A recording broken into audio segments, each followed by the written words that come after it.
so much, and thank you, Glenn, for inviting me here today and being a part of this conference. I feel honored to be among the presenters here today. As you know, my name is Joe Cajero. I'm from the Pueblo of Jemez, and I attended the Institute of American Indian Arts and graduated in '93 when the campus was in Santa Fe still. And it was a wonderful experience. So it's kind of surreal to be back here as a presenter. Never thought I would do that when I was attending.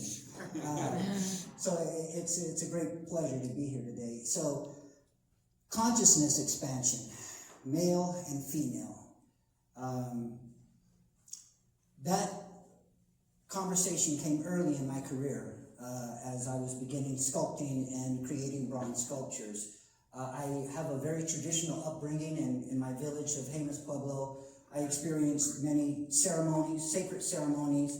These ceremonies stem back to ancient times, Mesa Verde times, and so forth, just bringing a lineage of ceremony and reverence for nature and oneness of nature.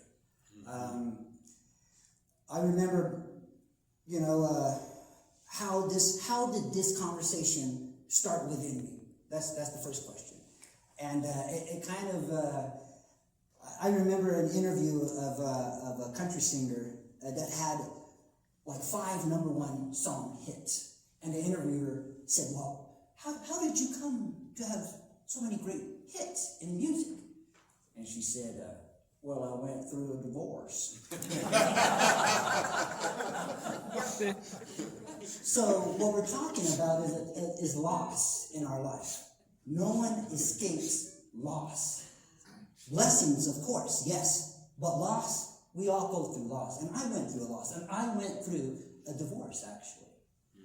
And in that conversation of loss, saying, okay, how is it that I can guide my path in a direction that is more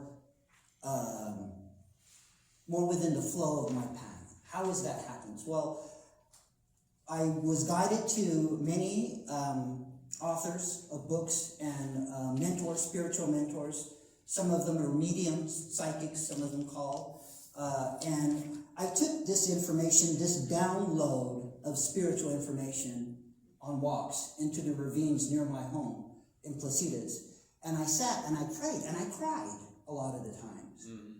And I asked, Creator, whoever that can hear my voice right now, I don't even know who is hearing my voice, but I pray that I receive a spiritual download and that I convey whatever these teachings are and weave them into my pieces, make them a part of my creative flow and process. So the first thing was to define myself. Who am I?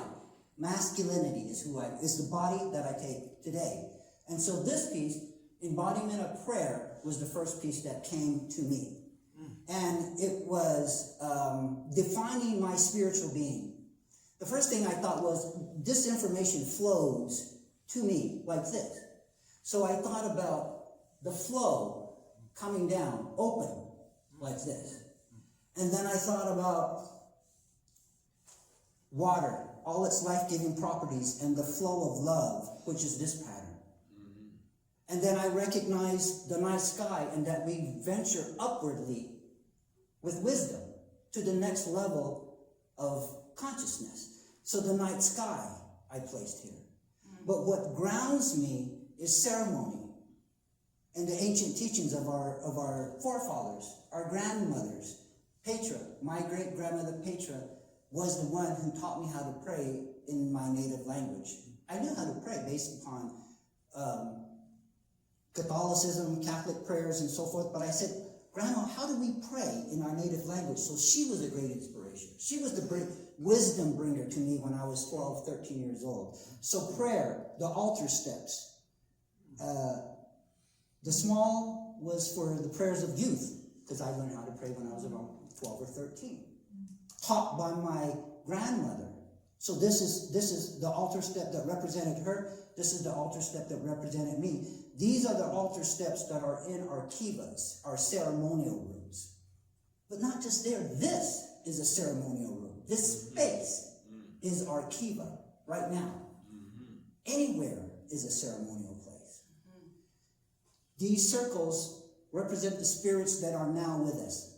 They engage us. They encircle us with love, with wisdom. Inside is the texture that is life. It's what the first touch of Creator's hand that made your boo boo inside of your mother's womb. That's what this stuff is. And they're different size circles. I thought about in some of you know, in your family, you've probably had the experience of meeting a small child and saying to yourself, that child is much wiser than all her or his peers. There's a wise soul in that little body. So the circles vary in size, depending on what level of consciousness that we're conceived at. And the colors are different because we're scientists, we're artists, we're doctors, we're lawyers. And so this represents the spirits that are with us on a daily basis. This side is the side of loss. What I went through, what we go through. A loss of a partner, a loss of a career, a loss of a home due to an earthquake, whatever it is. There are angels that are haloed in blue. Now, these angels are not there to take away, but to help you move through them, through the loss. Understand, there are dragonflies that dance around these altars, and I made 4 of them in like 4 directions, how we orient ourselves. And these dragonflies, I thought, you know, when I was going through before I went through my divorce, I was holding on to love like this, too tight. Through this, I learned that hold love like you hold water. Hold love like you hold a butterfly, like you hold a dragonfly. I was the nymph, clinging on to things. But then, through my spiritual metamorphosis, I prayed to be a winged creature, to fly gently in the gentle breezes as well as the hard winds of life. That's what this side is, the side of loss. And on this side is the strength of what our people have held as sacred since Chaco time, since Mesa Verde time, the corn. It's nurtured our bodies. It gives sustenance for our growth for our children. We collected the corn and grounded it up to make cornmeal, to place our prayers on it. We collected, as Jemez people, we collected the corn pollen, the tassel of the corn, and creating a basket to collect the corn pollen, which we also offer up in prayer. So I remember when I was a young boy, we had fields of corn and chili that we farmed. And I remember in the afternoon, when we were irrigating, I was watching the corn, the whole roll of it, a whole field of it. And it looked like the corn were all touching, and they were moving like this, and they were dancing to the wind. And I loved that. I thought, look at that. God, this is a sense of peace that it brought me. So it's the backbone of this spiritual being, perceiving the energy as it flows through. And it's the backbone of our culture today. It's the backbone of all of us. Whether we know it or recognize it, it's there. It's about shifting our perspective, widening our perspective. Now, this is masculinity. This is the first piece that came to me, that I perceived that I had an intention to create, but I didn't know how I was going to create it. It started as a triangle and a cylinder. Those are the only things I started with. I didn't know why, but as I created it, I thought, the triangle, body, mind, spirit, body, mind, and soul. The cylinder is the most ancient, simple symbol of creator, of soul, of spirit. And so, body, mind, and spirit, or body, mind, and soul, you're plugging in to the creator, to that which guides the flow. That is your natural intelligence. That's what I call it, a natural intelligence. We all perceive it. We all can perceive it. Maybe we don't all perceive it because some things block the perception sometimes. Now, nurtured by prayer was my attempt to capture femininity in form, in color. And I looked, I said, where in nature can I find femininity? And I was saying this to myself while I was waking up around 3 or 4 in the morning to get started on creating work. And when I opened up the window, while it was still dark, I could hear a chirping of a bird. While it was still dark. Little chirping. And then in the evening, when the sun was setting, I thought, look, the last of the whispers of the chipmunks, of nature. And then I thought, masculinity of sun predominates the day, but it's femininity in the morning and femininity in the setting of the sun. That's where nature and femininity collide. I thought that's where it's brought forth. So in this piece, sister of the rising sun wears the sun's rays on her headdress. Sister of the setting sun wears the night sky on her headdress. Now, I thought, how is this piece going to come together? And I thought about the child, symbolized as a star, a 4-sided star that begins to swirl upward, because we come through the womb of the mother. So the star and the child are together. So I created a 4-sided star, and then I began to swirl that. Now, when I was visualizing and meditating about femininity, it was constantly moving. Masculinity, unmovable. You couldn't move it. It was a defender. It was a protector of life. Femininity was very much a part of the flow energy of life. It was the cyclical nature of femininity, the monthly cycles that women go through. When they become pregnant, they talk of like, I couldn't understand what I was going through. I was laughing, I was crying at the same time. They talk like this, women do, when they're having a child. All these emotions running all over the place. And so femininity was constantly moving, constantly flowing, constantly turning. So this is how femininity came to me. The sister of the rising sun sees everything that the sister of the setting sun does. So they share the eye of each other and the essence of each other. The sister of the setting sun has the sun's rays on her chin. The sister of the rising sun has the star on her chin. So they see and feel what each other knows. These are altars that represent the prayers and meditations of women, of girls, that strengthen these two spiritual beings as they ascend upwardly in this motion. And I wanted the patina to have movement, to have a bubbling sensation, or whatever women go through, that monthly cycle, that monthly, or even post that, you go through another cycle. So there's a lot of movement that was akin to the flow, energy, or feeling aspects of life with this piece. This was more reasoned. This was more feeling. I learned this through these two. Now this happened over years, not like right away. I had to go through life. Now, after I kind of healed, after I healed, after about 4 or 5 years, I decided, you know what? I think I'm ready for a relationship. I think I'm ready. I think I'm ready. I think I'm ready. I'm not sure. And I thought, you know what? I'm going to create, I think I'm ready, God. I think I'm ready. So to show you that I'm ready, I'm going to create a piece about life and love and relationship. This piece came about called Relationship, the Eternal Journey, is what I call it. And I thought, here I am, and here she is. I don't know where she is. She's somewhere. And she's probably having a good time right now, probably laughing. Probably, I don't know what she's doing. I imagine she's doing something wonderful. She's a beautiful person that someday, somewhere, I'll meet. And we might not even know that we're meant to be together, but we'll meet. But this energy, this dynamic energy will begin to transpire. It will begin to exist.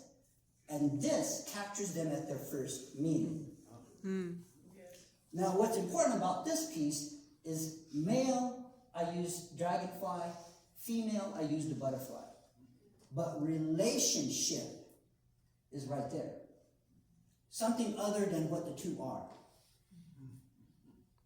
This crossing is not that or that. It's something separate from it.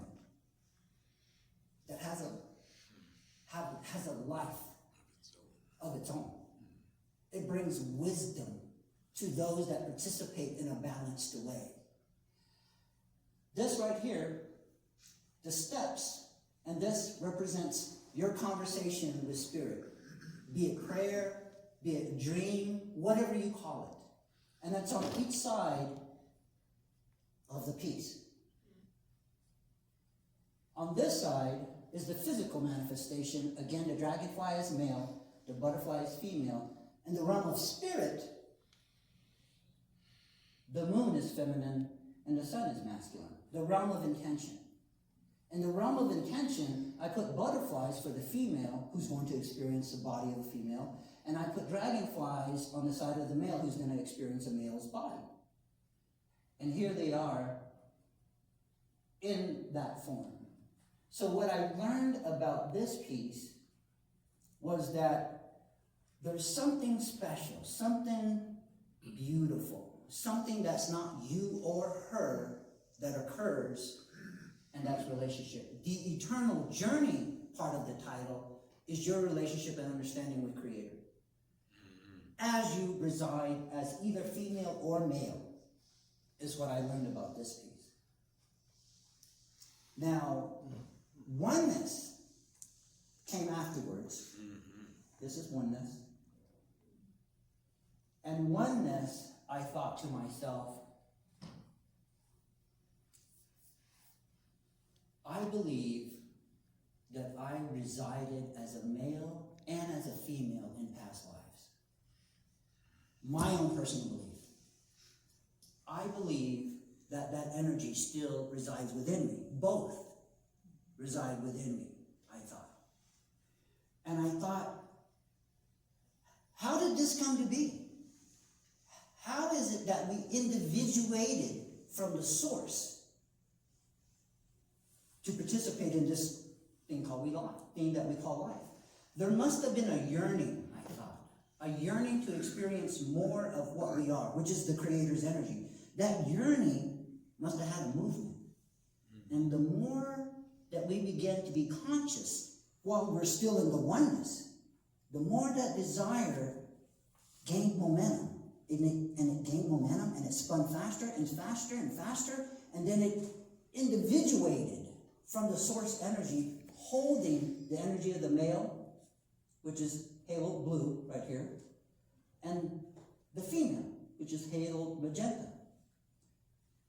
Both have eyes that are shaped differently because each brings a different perspective about life.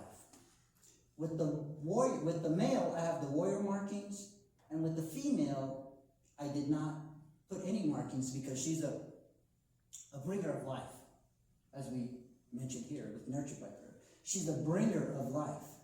So we must have had this moment of yearning to experience, not just knowing, but experience life. That's the key. Because even the Creator says, well, I don't know who I am unless you created. It's you. It's all of you that create a sense of who I am, is what the Creator says, in my opinion. As I learned it, as I define it and redefine it daily. And so, like I forget which piece, but this piece, as it spun and individuated, it couldn't contain itself. It burst in joy and happiness to create the four sides that we orient ourselves in, and to create positive and negative space, or here and there, is what I thought with this piece. And on the inside, the colors of the universe are exhibited, because the vastness of pure potential is within. Just think of the amount of imagination that it took our Creator to create not only a zebra or a giraffe or a penguin, a bird that swims and flies under the water. What kind of just imagine what kind of imagination it takes. Well, you have that too. I have that. You have it. We all have that. That vastness is contained within us. It's a matter of bringing that perspective about ourselves into play and acting upon it. Write the first sentence to the book. Get the ball of clay and mush it together and do something. That's the key. Do something that gets the momentum going, that expresses who you're going to be. It doesn't matter what it is that you do. It doesn't. Just do anything. Do something. And that's what this piece is about. It goes upwards, and then it goes back home to the body, mind, and spirit, or a place that holds the altar of the Creator, the source energy. So we come from a place, and I use this, I use the base to be 3 steps, and then to go back to the place of 3 steps.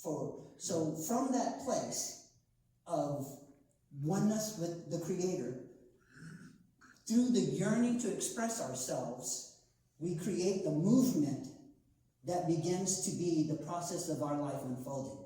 And that's how that was created. That's how this piece was created, the oneness of it.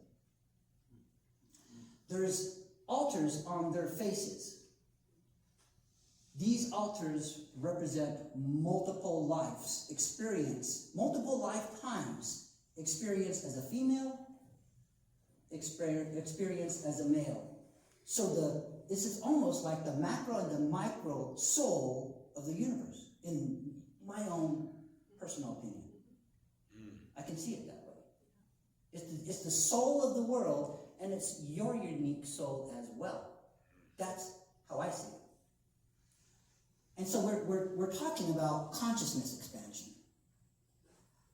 With this piece, the process. Now this piece actually fit in right here in the creation process. But I put it here because I think this is where it serves best in my presentation at the end. This is about life before life. The contemplation of intention. That there is perhaps a place in the non-physical realm. Perhaps there's a place where you come to the place of pure potential, which is held by this negative space. This negative space holds pure potential to create anything. Galaxies, another giraffe, whatever. And this is the altar of the male, and this is the altar of the female. Perhaps I came to this place and set forth a few parameters. This is my father. This is going to be my mother. I'm going to be a Native American. I'm going to reside in this part of the universe, on this part of the planet. Just little parameters like that. The rest is up to you, I figure. And so you come to this place, and I don't know if you hold a conversation or you are just given things, but this is my symbol for God Creator. The more you center yourself, the more of the purity of this movement you can experience, which is light. If you don't, you can drift to the outer edges where it's darkened, where it's shadowed, where you feel you're drifted so far from your source that you don't even believe there is a source. That's where bad things happen. Rape, murder, incest, bad things can happen when you're on the outer edges of this movement. Now, we talked about people in prison earlier. I've heard of people in prison that have said, I will never be a free person. The consequences hold me to this cell for the rest of my days. However, I have found my way, my soul has, back to freedom. You can't cage the soul. I've heard of people in prison have said, I know even though I've had a dark moment in my life, but when I pass and go into the realm of the non-physical, that Spirit and God is waiting there for me, even though I've done this. A part of forgiveness is forgiving myself first. And so I thought, maybe there's a place that holds this intention, this movement, and I stepped in to the altar of the male, which is whisked into the womb of the mother. And some of you ladies, my wife, stepped into the altar of the female to be whisked into the womb of the mother. Now maybe this culture can be seen as the grand movement of life. Maybe we step into this place and we get caught up in this circle that represents our earth, our daily life.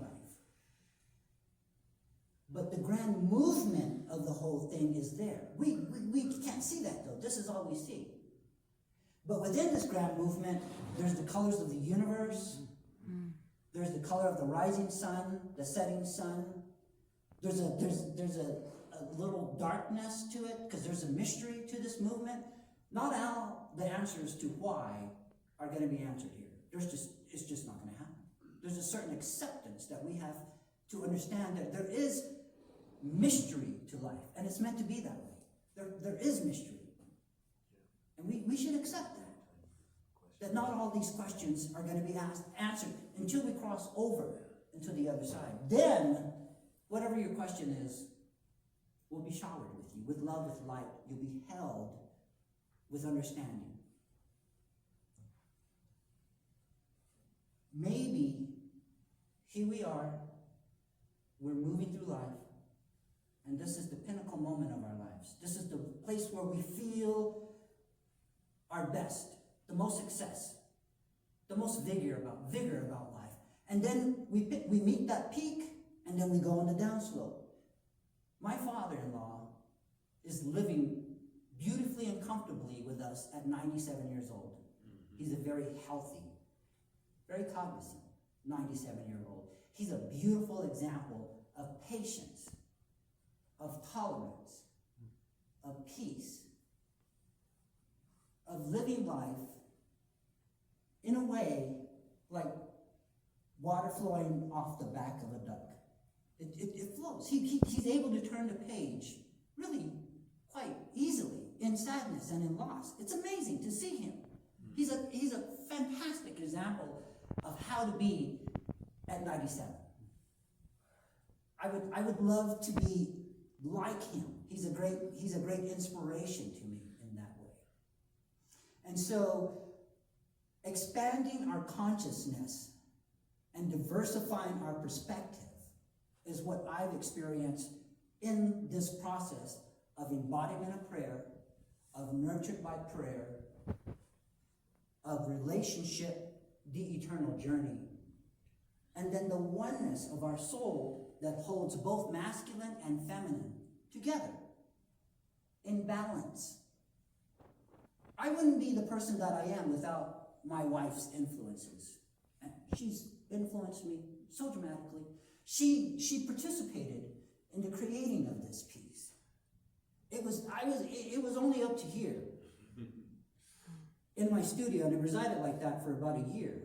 And she was coming into the studio, and she said, "What about this piece here? It's been sitting there like this." "Oh, that piece?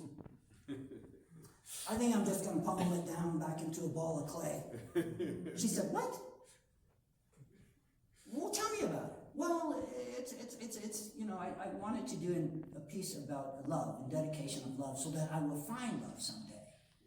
And she said, "I think you should do it. I think you should complete that piece." Well, I was married. I got through divorce. I swore off women for about 3 years.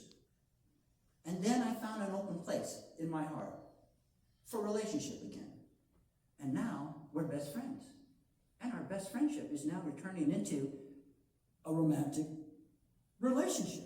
So I think I've done a full circle of in and out of experiencing love and loss. It's okay. You know what? I think I will complete this.